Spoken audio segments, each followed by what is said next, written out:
오늘 주신 하나님의 말씀은 계속해서 로마서 1장 1절부터 7절까지 말씀이 되겠습니다. 로마서 1장 1절부터 7절까지 함께 읽겠습니다. 예수 그리스도의 종 바울은 사도로 부르심을 받아 하나님 복음을 위하여 택정함을 입었으니 이 복음은 하나님이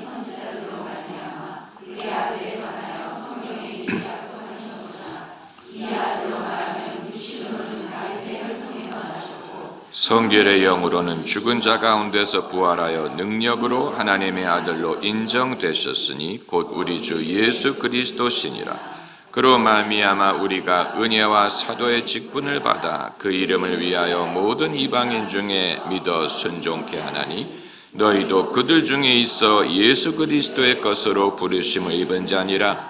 로마에서 하나님의 사랑하심을 입고 성도로 부르심을 입은 모든 자에게 하나님 우리 아버지와 주 예수 그리스도로 쫓아 은혜와 평강이 있기를 원하노라.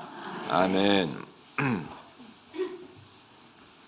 2000년 전에 로마는 이미 세계적인 명성을 누리고 있었습니다. 로마는 하루에 지어지지 않았다라든가 로마에 가면 로마 사람처럼 행하라든가 모든 길은 로마로 통한다 같은 격언이 벌써 그 당시에 회자가 되었으리라고 봅니다.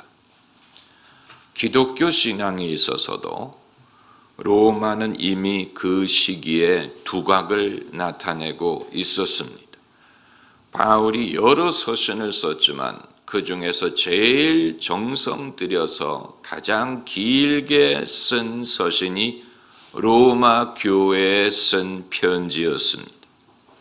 주님은 이미 그때 로마가 기독교 신앙의 중심이 되려고 하는 섭리를 갖고 계셨던 것 같습니다. 그 이유는 로마인들이 특별히 위대해서가 아니고 로마가 세상의 중심이었기 때문입니다. 비록 로마 제국 자체는 이교도 문명이었지만 장차 복음을 받아들이게 되면 로마의 규모, 로마의 역량, 로마의 스케일이 세계 복음화의 귀중한 도구가 될 것이기 때문입니다. 그러므로 기독교는 유대인으로부터 시작했지만 그것을 등에 업고 달린 것은 로마 제국이었습니다. 어느 시대든 하나님은 신앙을 등에 업고 달리게 하는 문명을 택하십니다. 그들이 그렇게 할 수 있었던 이유는 그럴 만한 여건을 가졌기 때문입니다. 2000년 전 기독교가 태동했을 때 이것이 유대인의 신앙이 헬라어 언어를 통하여 로마 문명권에 전해졌습니다. 이것이 세 3대 요소입니다. 유대인의 신앙, 헬라어라는 언어, 로마 문명이라는 제도. 오늘날 대한민국이 세계 선교를 꿈꾸지만 우리가 아직 갖추지 못한 것이 두 번째와 세 번째 여건입니다. 우리가 신앙은 가졌어. 한국의 신앙은 남다르고 남다른 열정이 있습니다. 그러나 한국어로는 한계가 있어요. 당시 예수님도 헬라어를 구사하셨습니다. 예수님이 구사하신 언어는 2개 내지는 3개가 됐으라고 보는데 하나는 이 아람어, 그 당시 이스라엘 사람들이 쓰는 아람어, 그리고 로마 제국의 식민지였기 때문에 라틴어, 그리고 세계 언어인 헬라어를 구사하셨으리라고 봅니다. 헬라어는 당시의 국제 언어요, 문명 언어였습니다. 철학적인 언어였습니다. 그래서 국적이 다르더라도 헬라어를 구사하면 누구와도 의사소통이 가능했습니다. 바울이 히브리인임에도 불구하고 헬라어가 능했기 때문에 어느 지역에 가서든 복음을 전할 수가 있었고, 신약 성경이 어느 언어로 기록이 됐습니까? 헬라어, 그리스어로 기록이 됐지요. 우리에게는 언어적인 한계가 있는 것뿐만이 아니고 문화적인 한계가 있습니다. 세계인들에게 통하는 문화는 반드시 백인 문화는 아니에요. 그러나 서구 문화입니다. 서구 문화가 기축 문화와도 같습니다. 모든 국가가 수입 수출을 할 때 달러로 결제를 해서 달러가 기축 통화가 된 것처럼 세계인들이 문화적으로 소통할 때 기축 문화가 서구 문화예요. 서구 문화. 고유 문화를 얕본다는 뜻이 아닙니다. 다만 고유 문화는 그 문화권에 있는 사람들에게만 통하고 다른 문화권에 있는 사람과 소통하려면 서구 문화에 기초한 방법으로 교류해야 됩니다. 아마 어떤 분은 한류 문화가 세계적으로 퍼지고 있지 않습니까? 싸이의 강남 스타일을 전 세계 사람들이 떼창하지 않았습니까? 그건 유행은 잠시 퍼질 수 있습니다. 어느 한 나라의 패션, 노래, 문화가 잠시 유행을 탈 수 있지만 싸이가 강남 스타일을 부르러 외국을 가면 서구 문화적으로 행동을 합니다. 강남 스타일을 부를 때는 한글로 부르지만 그 이외에는 서구 문화의 옷을 입고 교류합니다. 우리 문화를 얕잡아 보기 위하여 이 말을 하는 게 아니고 이 시대에 온 세계에 복음을 전하기 위해서는 서구 문화의 옷이 필요하다는 말씀을 드리는 것입니다. 2000년 전에 기독교가 온 세상에 전해지기 위해서 로마 문명을 이용했던 것과 마찬가지입니다.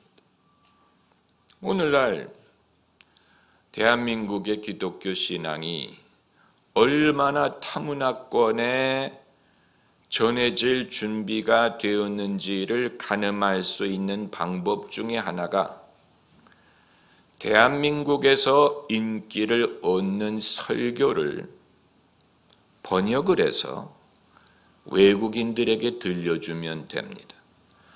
만일 외국인들이 번역한 설교를 듣고 복음을 깨닫고 은혜를 받을 수 있다면, 그렇다면 우리는 우리 신앙을 타문화권에 전할 준비가 된 것이고, 그게 아니고 그걸 외국인이 듣고 고개를 갸우뚱하고 문화적인 이질감과 거부감과 불편함을 느낀다면 우리는 아직 전할 준비가 되지 못한 것입니다. 네, 아래층에서 포클레인 작동하는 소리가 들리지요. 저도 안 내려가 봤습니다. 먼지가 하도 많다고 해서 모든 걸 뜯어내려야 되니까 얼마나 큰 작업입니까? 다 뜯어낸 다음에 그야말로 바닥과 돌벽만이 남긴 상황에서 이제 새로 해야 되니까, 그럴 줄 알았더라면 그렇게 열심히 인테리어를 하지 않는 겁니다.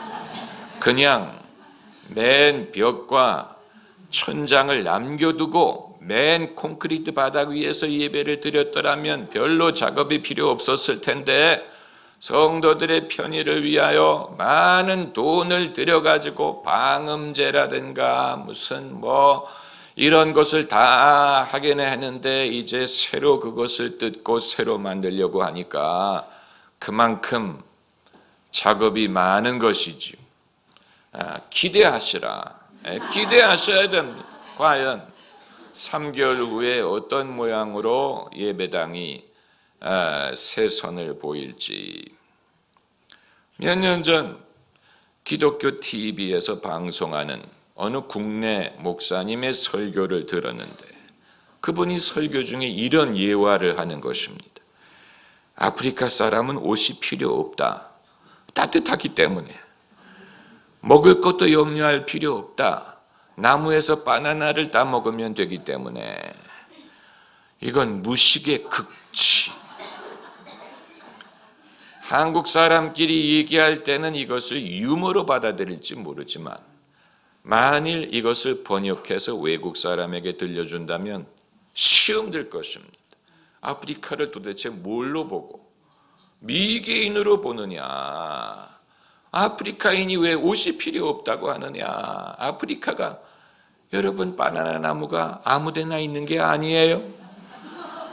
그건 타잔 영화에나 나오는 얘기고 얼마나 타문화에 대한 지식이 없고 관심이 없으면 설교 중에 그런 말을 하겠느냐 하는 것입니다. 이것이 문화적인 한계, 우리끼리는 통할지 모르지만 만일 똑같은 내용을 외국 사람에게 했다면 그들은 그것을 재밌다고 여기지 않을 것이고 이건 이 타문화권에 대한 차별, 무지, 이걸 통해서 하나님의 말씀을 전하는 것은 적절하지 않을 것입니다. 우리끼리는 통하는, 대충 통하는 언어들이 많습니다. 그 대표적인 예가 은혜라는 단어. 은혜. 우리가 평소에 김치 없이는 밥을 못 먹듯 은혜라는 단어가 없이는 대화를 못 합니다. 그러나 은혜라는 말을 grace, 평소 우리가 은혜를 사용하듯이 grace라는 말로 번역을 하면 외국 사람들은 못 알아들을 것입니다. 한량없는 은혜, 갚을 수 없는 은혜, 내 삶을 에워싸는 하나님의 은혜. 약간 무엇과 같으냐면 한 단어로 모든 것을 말하려고 하는 약간 거시기와 같습니다. 한 단어로 모든 것을 말합니다. 은혜라는 한마디만 있으면 모든 것이 통하리라고 생각을 하는데 그러다 보니까 우리 언어는 감정을 전달하는 것은 잘하는데 정확한 의미 전달에 소홀합니다. 내가 알아들으면 남들도 알아들이라고 생각하는데 우리끼리는 통하는 것이 타문화권에는 통하지 않습니다. 그럼 어떻게 하라는 말이냐? 우리끼리 통하면 된다는 사고방식을 벗어버리고 이웃의 개념, 이웃이라는 개념을 넓힐 수 있어야 돼요. 우리의 그릇을 넓게 넓혀야 됩니다. 여러분, 싱가포르는 화교와 말레인과 인도인으로 구성된 국가인데 건국 초기부터 세계화를 추구했습니다. 그래서 중국어, 말레이어, 영어가 공용어예요. 서구 사람들이 일하러 가서 제일 불편함을 안 느끼는 아시아 국가가 싱가포르. 오래전부터 그들은 방향을 그렇게 잡았어요. 인도도 마찬가지. 우리는 인도를 얕잡아 보려고 하는데 인도는 벌써 오래전부터 세계화된 나라에 예수님의 제자 도마가 인도에 가서 복음을 전했다는 전통이 있는 2000년 전통의 기독교를 갖고 있는 국가입니다. 인도는 벌써 수백 년 전부터 아프리카, 중동과 교역을 했고 영국의 식민지였고 영국이 공용어고 영연방에 소속이 됐었고 교육열이 우리만큼 치열합니다. 요즘 전 세계 어디를 가도 인도 학생이 없는 데를 볼 수가 없습니다.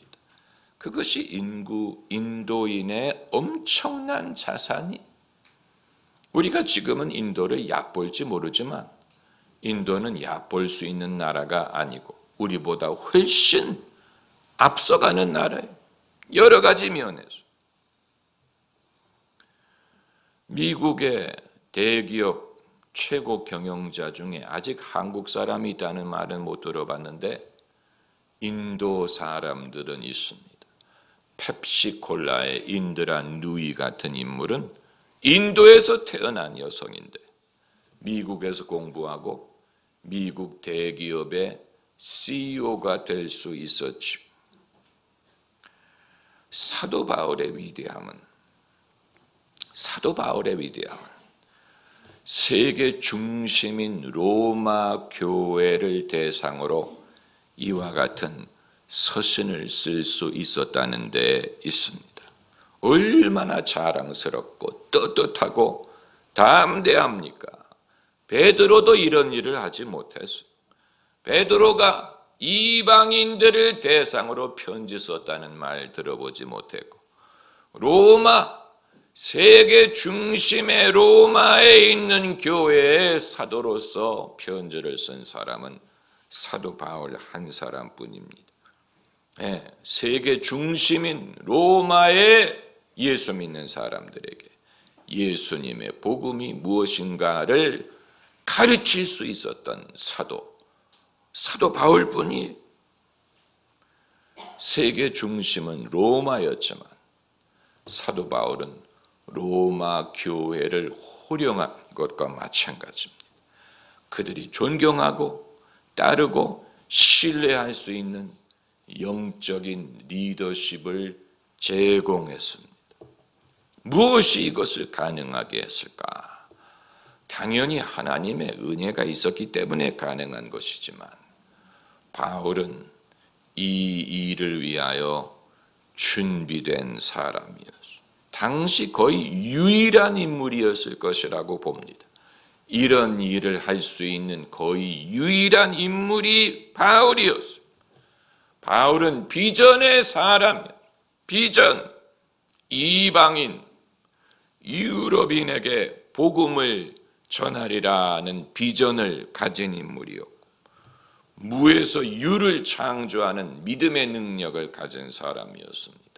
그가 말하기를 남이 털을 잡은 곳에 내가 털을 닦지 않고 아무것도 없는 곳에 나는 털을 잡겠다.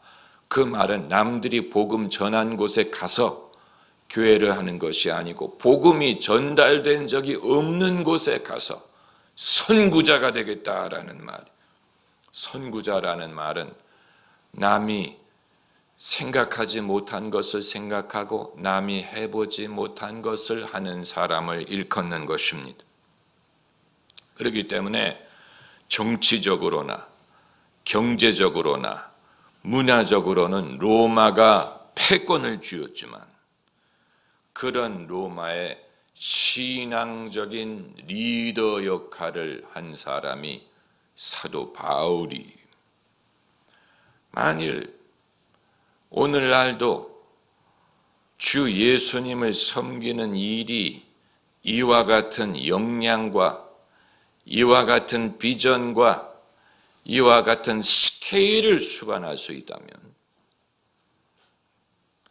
이 일은 아마존의 제프 베소스보다도 페이스북의 저커버그보다도 알리바바의 마완보다도 더 흠모할 만한 멋진 값있는 그리고 하나님의 놀라운 영광을 드러내는 일이 되지 않겠습니까? 할렐루야. 기도하십시다.